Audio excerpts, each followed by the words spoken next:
بسم اللہ الرحمن الرحیم نحمد و نصلی و نسلم علی رسول الکریم۔ سورۃ النازعات۔ اس سورت کا موضوع اعمال کا بدلہ ملنا۔ خلاصہ سورت کی اگر ہم بات کریں تو اس سورت کے اندر نمبر 1 شواہد قیامت یعنی قیامت کی نشانیوں کے بارے میں بیان ہوگا۔ نمبر 2 احوال قیامت یعنی قیامت کے حالات کے بارے میں بات ہوگی۔ نمبر 3 شکوے کے بارے میں بات ہوگی، شکوہ جو مشرکین کی طرف سے یا کفار کی طرف سے شکوہ ہے۔ نمبر 4 تخویف دنیاوی یعنی دنیا میں ڈرانا۔ اور نمبر 5 دلیل عقلی برائے امکان قیامت یعنی قیامت کے واقع ہونے کے لیے عقلی دلیل کو بیان کیا گیا ہے۔ نمبر 6 انجام فریقین یعنی 2 گروہوں کے انجام کا ذکر ہوگا۔ اس صورت کی اگر مختصر تفسیر کو دیکھیں تو آیت نمبر 1 کے اندر فرشتوں کی قسم کھائی گئی ہے۔ اگر اس کی تفسیر کو مختصراً دیکھیں تو قرآن کریم میں ایسا لفظ صرف اتنا ہے کہ قسم ان کی جو سختی سے کھینچتے ہیں، لیکن حضرت عبداللہ ابن عباس رضی اللہ عنہما نے اس کی تفسیر میں یہ فرمایا کہ اس سے مراد روح قبض کرنے والے فرشتے ہیں جو کسی کی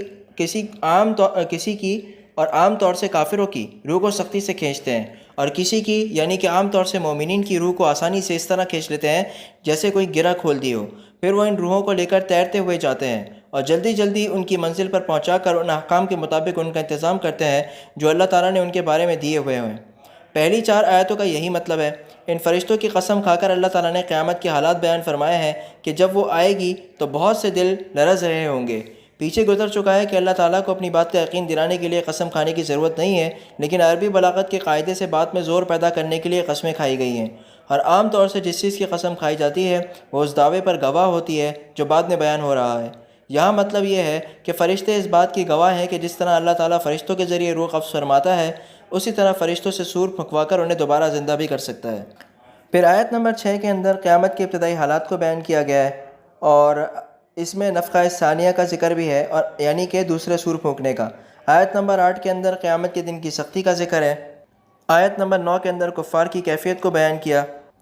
آیت نمبر 10 کے اندر منکرین قیامت کا شکوہ ہے، یعنی کیا ہمیں مرنے کے بعد دوبارہ زندگی کی حالت میں واپس لایا جائے گا۔ آیت نمبر 11 کے اندر اس شکوے کی تشریح ہے، اور آیت نمبر 12 کی تفسیر کو اگر مختصراً دیکھیں تو مطلب یہ ہے کہ اگر ہمیں واقعی دوبارہ زندہ کیا گیا تو یہ ہمارے لیے گھاٹے کا سودا ہوگا، کیونکہ اس دوسری زندگی کے لیے ہم نے کوئی تیاری نہیں کر رکھی۔ یہ اصل میں تمسخر تھا اہل حق کے اس عقیدے کے ساتھ، یعنی مسلمانوں کا جو عقیدہ ہے وہ اس کے مطابق تو ہم بڑے خسارے میں ہوں گے، تو یہ مذاق اڑانے کی کیفیت کو بیان کیا گیا ہے۔ آیت نمبر 13 کے اندر اس شکوے کا جواب دیا گیا۔ آیت نمبر 14 کے اندر حشر کی کیفیت کو بیان کیا۔ آیت نمبر 15 میں حضرت موسیٰ علیہ السلام کی داستان کے ذریعے خاتم الانبیاء صلی اللہ علیہ وسلم کو تسلی دی۔ آیت نمبر 16 کے اندر اللہ تعالیٰ کی ندا ہے، اللہ تعالیٰ کی پکار۔ اس سے مراد صحرائے سینا کی وہ وادی ہے جس میں پہلی بار حضرت موسیٰ علیہ السلام کو پیغمبر بنایا گیا۔ آیت نمبر 17 میں موسیٰ علیہ السلام کی ذمہ داری۔ آیت نمبر 20 کے اندر حضرت موسیٰ علیہ السلام کے معجزات کا ذکر ہے، یعنی یہ معجزہ دکھایا کہ ان کی لاٹھی سانپ بن گئی اور ان کا ہاتھ چمکنے لگا۔ آیت نمبر 21 کے اندر فرعون کی خباثتیں بیان ہوئیں۔ آیت نمبر 22 کے اندر فرعون کی تدبیر، 23 میں فرعون کی پکار اور 24 میں اس کی پکار کی وضاحت ہے، اور آیت نمبر 25 کے اندر فرعون کا بدترین انجام ہے، یعنی دنیا کا عذاب یہ ہے کہ اسے اور اس کے لشکر کو غرق کر دیا گیا، اور آخرت میں اس کو دوزخ کا عذاب ہوگا۔ آیت نمبر 26 کے اندر داستان فرعون میں حکمت ہے، اور آیت نمبر 27 کے اندر منکرین قیامت کے شبہ کا ازالہ ہے، یعنی عرب کے لوگ مرنے کے بعد دوبارہ زندہ ہونے کا جو انکار کرتے تھے اس کی وجہ یہ تھی کہ وہ کسی مردے کے زندہ ہونے کو بہت مشکل سمجھتے تھے۔ اللہ تعالیٰ فرما رہے ہیں کہ کائنات کی دوسری چیزوں مثلا آسمان کے مقابلے میں انسان کو پیدا کرنا زیادہ آسان ہے۔ اگر تم مانتے ہو کہ آسمان اللہ تعالیٰ نے پیدا فرمایا ہے تو پھر انسان کو دوبارہ پیدا کرنا اس کے لیے کیا مشکل ہے۔ آیت نمبر 28 کے اندر اللہ تعالیٰ کی قدرت کا نمونہ نمبر 1 بیان ہوا۔ آیت نمبر 29 کے اندر اللہ تعالیٰ کی قدرت کا نمونہ نمبر 2 اور 3۔ آیت نمبر 30 میں اللہ تعالیٰ کی قدرت کا نمونہ نمبر 4۔ اسی طریقے سے 31 میں نمونہ نمبر 5 اور 32 کے اندر نمونہ نمبر 6 بیان ہوا، یعنی کہ سارے کے سارے اللہ تعالیٰ کی قدرت کے نمونے بیان ہو رہے ہیں۔ آیت نمبر 33 کے اندر اللہ تعالیٰ کی شفقت۔ آیت نمبر 34 کے اندر قیامت کے ابتدائی حالات کا بیان ہے، اور آیت نمبر 35 کے اندر قیامت کے دن کی سختی، اور آیت نمبر 36 کے اندر مجرمین کا نتیجہ ہے۔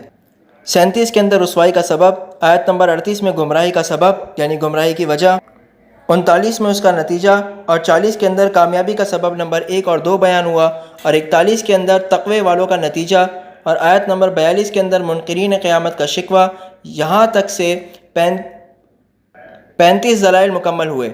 آیت نمبر 43 کے اندر شکوے کا جواب ہے، اور 46 کے اندر قیامت کا علم صرف اللہ تعالیٰ کو ہے، اس بات کا ذکر، اور آیت نمبر 45 کے اندر خاتم الانبیاء صلی اللہ علیہ وسلم کا فریضہ، اللہ تعالیٰ اور قیامت کے دن کے خوف سے استفادہ کرنے والے لوگوں کا ذکر، اور آیت نمبر 46 کے اندر قیامت کے دن کی سختی کا بیان ہے، یعنی آخرت میں پہنچنے کے بعد دنیا میں گزری ہوئی زندگی یا قبر کے عالم برزخ میں قیام کی مدت بہت مختصر ہوگی۔